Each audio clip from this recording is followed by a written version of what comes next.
Are you right wing or left wing? Um, my favorite wings are, um, honestly, I really like buffalo wings. All right, back at it again. This time I'm going to talk about in-person schooling. If you don't know, I'm in Gwinnett County, Georgia. And Gwinnett County is like one of the biggest hotbeds for COVID in the entire United States right now. For some reason, our genius Board of Education is trying to do this like staggered in-person classing where they bring like a couple grade levels back at a time. Like for instance, I think next week high school and like maybe like first and I don't know exactly what it is, but a few grades are going back in person next week, even though cases are still pretty bad. First off, there's like 70 million students in the United States, K through 12. 70 million. For the counties like Gwinnett that have it as an option where you can either go in person or stay digital, it's up to the parents. I think the average is about half. So let's say countrywide, everybody gets a choice. Half of the country says we'll stay home. The other half says I want in person. That's 35 million students that have not been in school, surrounded by each other since March.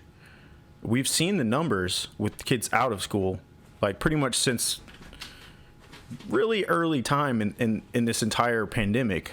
Sure, you can imagine if we still had 70 million students in school from March to May, how drastic those numbers would have gone up. So yeah, I mean, to me in general, it's just a crazy idea that we're going to put like 30 or 35 million students at least back in school, and then they're going to be passing around the virus, bring it back to their families. It's just, I don't know, that's crazy. But anyways, I want to talk about last night's board meeting. So Gwinnett County had a board meeting last night, and hold on. So one of the teachers that I am friends with on Facebook had a little status that she put up. If I can find it. There we go. Yeah. She said, so I guess they thought we wouldn't fact check them. What a joke. And then goes on to say that pretty much the Gwinnett County Board tried to say that there's like almost 0 cases or whatever for August or for a certain day maybe, when in reality there's like almost 300 cases that day alone. So they're telling blatant lies in their board meetings, and then they're allowing people, obviously to come up and speak their mind, people from the community, teachers, whoever wants to come up and say like their piece. The board hears it, and then I guess they are supposed to take that into account in their decisions, even though it seems like they already have their minds made up. And people are getting up there and saying like, well, what about the kids that are in abusive homes and this and that? Okay, like first off, that's terrible. It's a horrible thing that kids have to be like in that environment ever. But is that just a talking point? Is that like, it reminds me of like you bringing up veterans, during the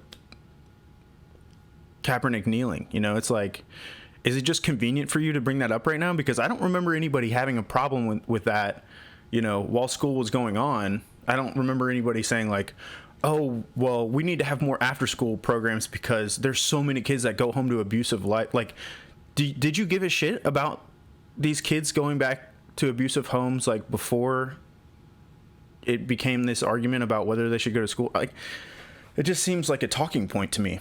Obviously it's a terrible thing, but it's also not a school or a teacher's responsibility to keep a child out of his house because the house is bad. Like, that's not what a school is intended for. So yeah, I don't know. It's a little odd to me that people are waiting until now to bring that up as a topic. And then another one, what was it? Oh yeah, you're taking our choice from us. What choice exactly are they taking, like by doing digital learning?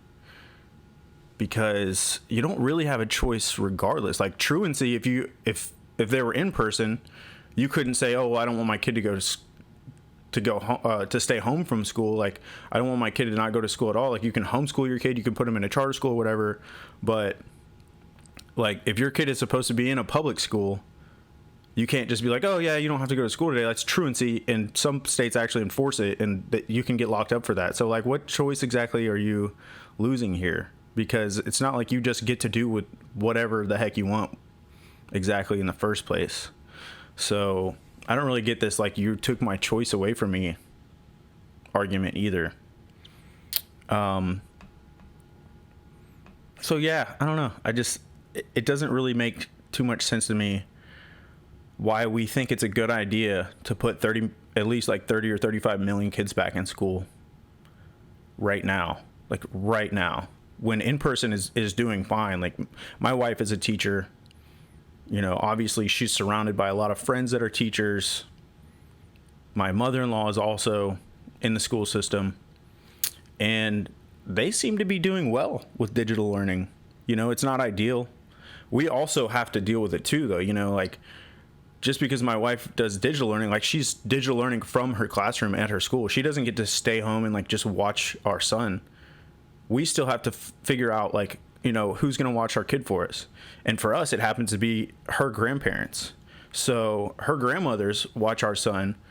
If my wife has to go to school and be around all these students, potentially bring it home, she has to go pick up my son from her grandmother's house. So now she's exposing a 70-plus-year-old woman that might have pre-existing conditions or whatever mitigating conditions,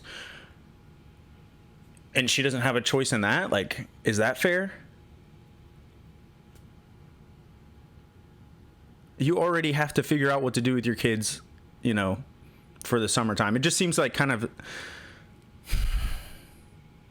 like you're their parent. Of course you have to figure out what to do with your kid. You birthed them and created them, and you're raising them. Yeah, it's your responsibility. It's not a teacher's responsibility to watch your kid for you for 8 hours a day. Like, figure something out. We have to do it too. Teachers have to do the same exact thing that you have to do. It's not like teachers get to just stay home, not work, and just watch their kids because things are digital. Like, they're working at their school all day. Like, I can't even really, like, text my wife and be like, hey, we have opposite schedules, so if I need something at the house, I can't just be like, oh, hey, where's this at? Like, she's like, hey, don't text me. I'm in a class. I'm in a virtual class right now. I'm working. It's not like they're just, like, having a free time. And